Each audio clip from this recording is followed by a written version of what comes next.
အီဆာကီကိုနီးစနစ်အတိုင်းအတင်းမွေကလိုက်တူပါပြီးအတူကိုကဖွင့်ကိုကိုရရှိသွားခဲ့ပါတယ်အတူခိုးမြန်တဲ့အတင်းမွေကြောင့်အီဆာကီတို့လည်းဘာလို့ရမှန်းမသိခေါင်းထူပူသွားခဲ့ပါတယ်လူဒီယာမှာတယောက်တောင်မထိဖို့မဖြစ်နိုင်တဲ့ကိုကိုအေဂျင့်မူတို့ကထိန်းထားလိုက်ပြီးငါဘာကောင်လဲဘလို့ရည်ချင်းရှိလဲဆိုတာအီဆာကီပါဝင်ဇက်အတင်းသားတွေကိုပြလိုက်ပါတယ်နောက်တစ်ပွဲအစမှာတော့ဇက်အတင်းကသူတို့စီစဉ်ထားတဲ့အတိုင်းကစားသမားတယောက်ချင်းစီကိုပြောင်းလဲတိုက်စစ်ဆခဲ့ကြပေမဲ့ဒီအတင်းကငနဲတယ်မဟုတ်ဘူးဆိုတာအတင်းကိုရသဘောပေါက်လာတော့ကစားပွဲကိုတိထားအာရုံစိုက်ကစားခဲ့ကြပါတယ်။အိုနီကာမီစီကဘောလုံးကိုဖျက်ထုတ်ခဲ့ပြီးတော့သူဆော့ခဲ့တဲ့မြပွဲတွေထဲမှာဒီပွဲကစိတ်ဝင်စားစရာအကောင်းဆုံးပဲလို့ပြောဆိုခဲ့ပါတယ်။နောက်ထပ်မျက်စိတမိတ်အတွင်းမှာပဲအစ်ချင်မူတို့ကနောက်တစ်ခုပြင်ပြသွားခဲ့ပါတယ်။အီဆာကီရဲ့အတင်းဘက်မှာလည်းငါတို့ရှိတဲ့အရေးချင်းတွေနဲ့တစ်ဖက်အတင်းကိုဘယ်လိုမှနိုင်ယူလို့ရမှာမဟုတ်ဘူးလို့ပြောဆိုခဲ့ပါတယ်။အီဆာကီကလက်မလျှော့ချင်တာကြောင့်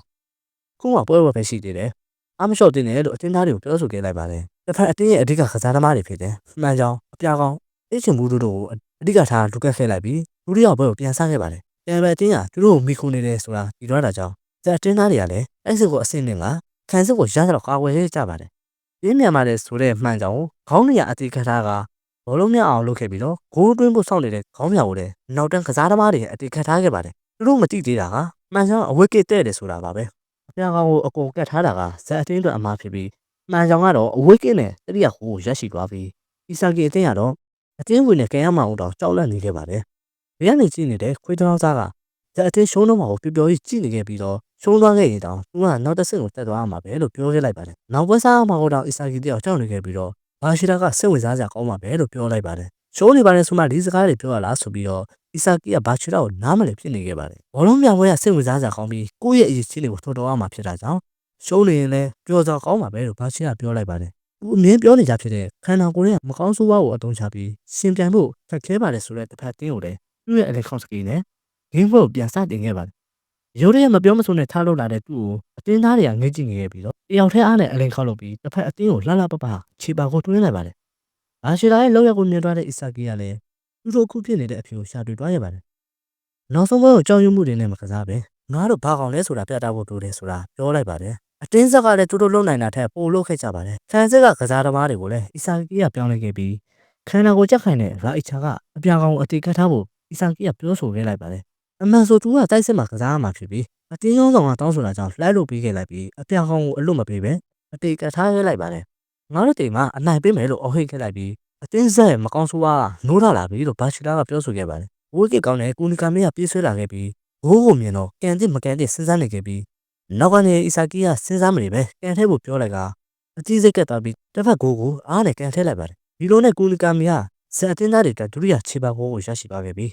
းသုံးဂိုးနဲ့ဂိုးနဲ့ပထမပိုင်းပြီးသွားခဲ့ပါတယ်အီဆာကီကသူ့အတင်းသားတွေရဲ့စကေးကိုပြန်တွေးကြည့်နေခဲ့ပြီးတော့ဒါအဲကိုပြောချင်တဲ့စကေးဆိုတော့တည်သွားခဲ့ပါတယ်ဦးရဲ့စကေးတွေကိုဘယ်ချိန်ဘယ်နေရာမှာထုတ်တွန်းရမယ်ဆိုတာတည်သွားခဲ့ပြီးအီဆာကီကလည်းသူ့ရဲ့စကေးတွေကိုအကုန်ထုတ်တွန်းရမယ်လို့တွေးလိုက်ပါတယ်ခုလိုရလက်ကောင်းတွေရလာတာကြောင့်အတင်းသားတွေကလည်းပျော်ရွှင်လာခဲ့ပြီးတစ်ဖက်အတင်းကလည်းသူတို့နဲ့ရှေ့ကစားနိုင်တဲ့ဇက်အတင်းကြောင့်အင်းမူရနဲ့အနေငယ်အငြိမ်တက်သွားခဲ့ပါတယ်ဇက်အတင်းကိုရှော့တက်လို့မရပဲနားမဲ့ဒုတိယပွဲမှာထပ်ပြီးဂိုးသွင်းနိုင်မှာတော်ရကြမယ်လို့မှန်ကြောင်းဆရာကြီးစတိုင်နဲ့ပြောခဲ့လိုက်ပါတယ်ဒုတိယပွဲစားတော့နှစ်တင်းလုံးက၄စနစ်တွေကိုပြင်ဆင်လာခဲ့ပြီးမောင်ကကြားကလည်းသူ့ရဲ့စကီးနဲ့အောင်းနဲ့တွန်းလိုက်ပြီးဝင်ငါလေးမှာပဲမှန်ကြောင်းကိုတားလိုက်ကဘောလုံးကပြန်ထွက်လာပြီးအီဆာကီကရာသွားတော့ဝင်ရောက်အောင်လုပ်မချင်တဲ့အီဆာကီကသူ့ရဲ့အရေးချင်းကိုတနည်းဝင်နေပြီးဒီအနေထားကနေကန်ဝင်နိုင်ပါမလားဆိုပြီးစိတ်ပူနေခဲ့ပါတယ်အဲ့လိုတွင်းနေခြင်းမှာပဲတစ်ဖက်တင်းရဖြတ်လို့ခဲ့ပြီးတိုက်စစ်ကိုပြန်စတင်ခဲ့ပါတယ်အီဆာကီကြောင့်ရှေ့တန်းကစားသမားတွေရတယ်နောက်တန်းကိုပြန်ဆင်းကူခဲ့ရပါတယ်ရင်းနေနဲ့အီဆာကီဘေးကနေအိတ်ချင်မှုတို့ကကန်လို့ရတဲ့အခွင့်အရေးကိုဘာလို့မကန်နိုင်လဲလို့မေးခဲ့ပါတယ်ဒီလိုမျိုးကအတုံးမကျတဲ့ကစားသမားတွေလောက်ကြတာလို့ထပ်ပြောခဲ့ပါတယ်အီဆာကီကသူပြောတာကိုအာရုံမစိုက်ပဲသူ့အတင်းဂိုးမပေးရဘူးလားအာရုံစိုက်နေခဲ့ပါတယ်အတင်းကိုပေးတဲ့ဘောလုံးကိုတားဖို့လုပ်ခဲ့ပေမဲ့နောက်မှရှိနေတဲ့ရိုက်စီကအပြာကောင်ကိုအတိကထားတာကြောင့်ဘလုံးမလုံးလို့မရဖြစ်နေခဲ့ပါတယ်ဘလုံးမထွက်လို့မရတော့အပြာကောင်ကလက်နောက်ပြန်ကျွေးနေမှာတော့အပြာကောင်ကလည်းဘဝကက်ထိသွားခဲ့ပါတယ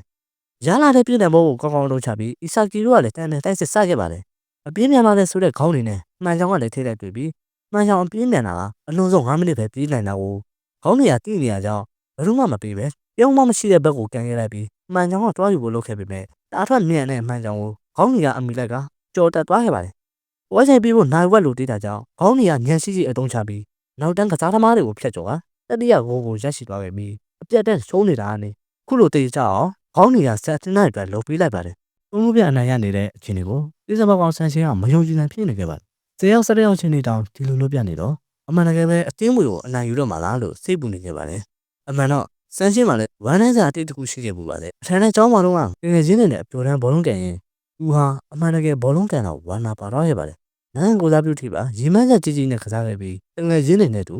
ကမ္ဘာဖလားယူဖိုတီပေးစားခဲ့ပူပါလေသူဟာ professional ကစားသမားတစ်ယောက်ဖြစ်ဖို့အတွက်လေ့ကျင့်နေခဲ့ပြီးသူတငယ်ချင်းတွေပါတူနဲ့တူလေ့ကျင့်ဖို့ဖိတ်ခေါ်ခဲ့ပါတယ်ဒါပေမဲ့ဆန်ရှီရဲ့လောက်ရကကြာလာတော့အတင်းသားတွေပေါ်မှာနိုင်တဲ့စီးနေလို့တလို့ဖြစ်နေပြီအခါတလေအတင်းသားတွေပေါ်မှာဆဲဆူအောင်ငေါ့ပါသေးတယ်ဒါတော့ဒါဟာဆန်ရှီကဘောလုံးပေါ်မှာစိတ်ပါဝင်စားမှုတွေပဲဖြစ်တယ်တရက်မှာတော့ကျောင်းကကျင်းပတဲ့ဘောလုံးပွဲမှာလက်ရွေးစင်အတင်းတွေကတွေ့ဆုံခဲ့ပြီးပြန်မကောင်းတာနဲ့ဆန်ရှီအတင်းကရှုံးသွားတာကြောင့်ပြန်ပွဲကနေအပီထွက်သွားခဲ့ရပါတယ်ဆန်ရှီကတော့စိတ်ညစ်နေပြီးအတင်းသားတွေကစစ်ပြေတဲ့ပြောက် ATV တွားရမယ်လို့ပြောဆိုခဲ့ပါတယ်ဆန်ရှီကလာဒီဘောလုံးပွဲကိုစူးစမ်းခဲ့ပေမဲ့အတင်းသားတွေဘက်ကတော့ဒီပွဲကိုတာမန်ပွဲတစ်ပွဲဖြစ်တတ်မှတ်ခဲ့ပါတယ်ဆန်ရှီကရှုံးတာတောင်ရည်နိုင်သေးတယ်ဆိုပြီးအတင်းသားတွေကိုဆဲဆိုခဲ့ပါတယ်အဲတော့အတင်းသားတွေရတဲ့မင်းနဲ့ကစားရတာပြောဖို့လည်းမကောင်းဘူးစိတ်မွန်းချက်နေပြီလို့ပြန်ပြောခဲ့လိုက်ပြီးအတင်းသားတွေအားလုံးနှုတ်ထွက်သွားခဲ့ကြပါတယ်ဘောလုံးကိုပျော်တဘောနဲ့ကစားရတဲ့သူ့တကယ်ချင်းတွေကတော့ဆန်ရှီရဲ့စီဇန်ကိုနားမလည်ဖြစ်နေခဲ့ပါတယ်သူတစ်ပတ်တစ်ခုလုံးဒီဘောလုံးထဲမှာပဲမြုပ်နှံထားတာကြောင့်ဆန်ရှီကဘယ်သူမှမရှိလဲသူတယောက်တည်းအောင်မြောက်စူးစမ်းမယ်လို့စိတ်ပိုင်းဖြတ်ခဲ့ပါတယ်ညနေပိုင်းမှာပဲဂျပန်ဘောလုံးအဖွဲ့ချုပ်စီကနေစာရောက်လာပြီးနိုင်ငံလက်ရွေးစင်ဖြစ်ဒီဘလူးလော့ project ကနေပြီးတော့ရေးချယ်သွားမယ်ဆိုတာသိလိုက်တဲ့နောက်မှာတော့ရေကန်တစ်တန်လေးဖြစ်သွားခဲ့ပါတယ်ခုချိန်ကစပြီးနိုင်ငံကိုစားပြီးဘောလုံးသမားဖြစ်လာမယ်လို့သူ့အတူဂတိတစ္ဆာပြုခဲ့ပါတယ်အဲဒါကြောင့်ဆန်ရှီကသူတယောက်တည်းနောက်တစ်ဆင့်ကိုတက်ရဖို့အတွက်တင်းဆက်ကိုခုလိုတစ္ဆာဖောက်ရတာဖြစ်ပြီးဘာမှမလုပ်ပဲဒီတိုင်းရက်နေတာအကောင်းဆုံးဆိုပြီးသူ့အတူပြောနေခဲ့ပါတယ်သုံးခုရအောင်လုပ်ခဲ့တဲ့အီဆာကီတို့အတင်းကိုလည်းခန်းမူရဲ့အတင်းကောင်ကအပြောင်ကောင်ကတယောက်ရုံနေတာတော့ဘလို့လုပ်ပြီးဒီလိုကစားနိုင်ရတာလဲဆိုပြီးစိတ်ထဲကနေပြောဆိုခဲ့ပါတယ်ဘယ်မှမရှုံးဘူးဆိုတဲ့စံချိန်ကိုရထားတဲ့အပြာကောင်တို့ကလည်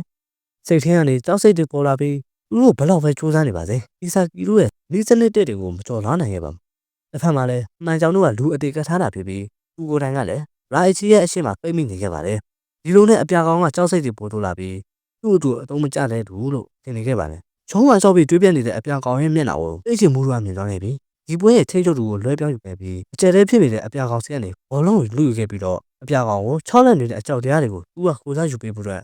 သိချင်မှုစီကနေဘောလုံးလူယူခဲ့ပါတယ်အလဲနဲ့ရှင်းမှာပဲနေတဲ့အပြာကောင်ကနောက်တန်းစိတ်ပြီးကစားပွဲပြောင်းသွားတာကြောင့်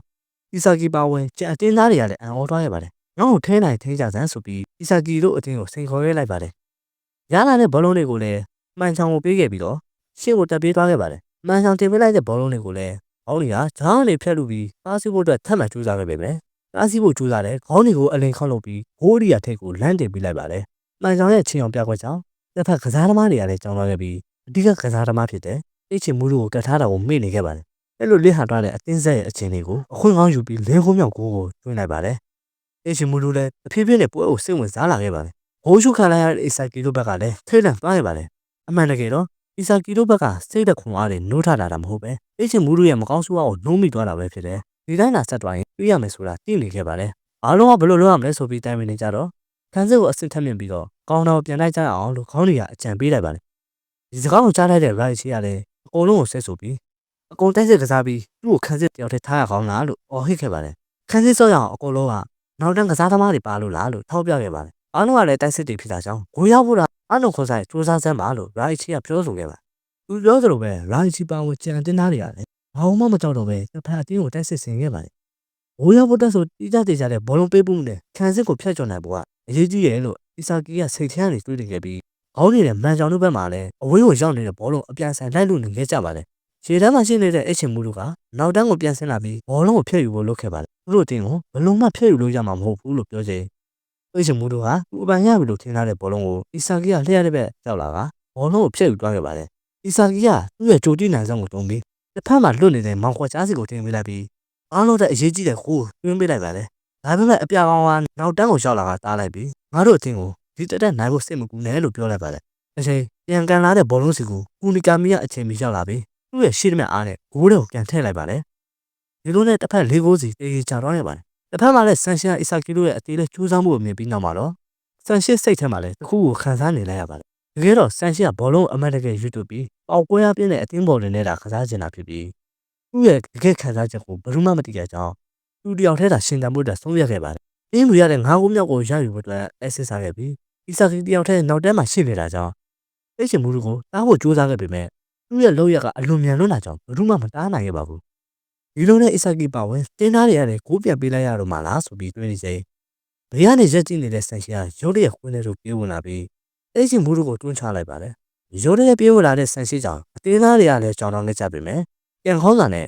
ဘိုးပေးလိုက်ရမယ့်အချိန်တွေကလည်းလွတ်မြောက်သွားလို့အတင်းသားတွေကစိတ်အေးသွားခဲ့ကြပါတယ်ဘေးကနေရက်ကြည့်နေတော့နောက်တစ်ဆင့်တက်သွားမယ့်ဆန်ရှီကခုလိုလှုပ်လိုက်တာကြောင့်အီဆာကီတို့ကလည်းနားမလည်ဖြစ်နေခဲ့ပါတယ်ကျန်တဲ့လှုပ်ရကြောင့်ဆန်ရှီတယောက်အနိကတိကထုတ်ခံလိုက်ရပြီးဒီကောင်တွေကို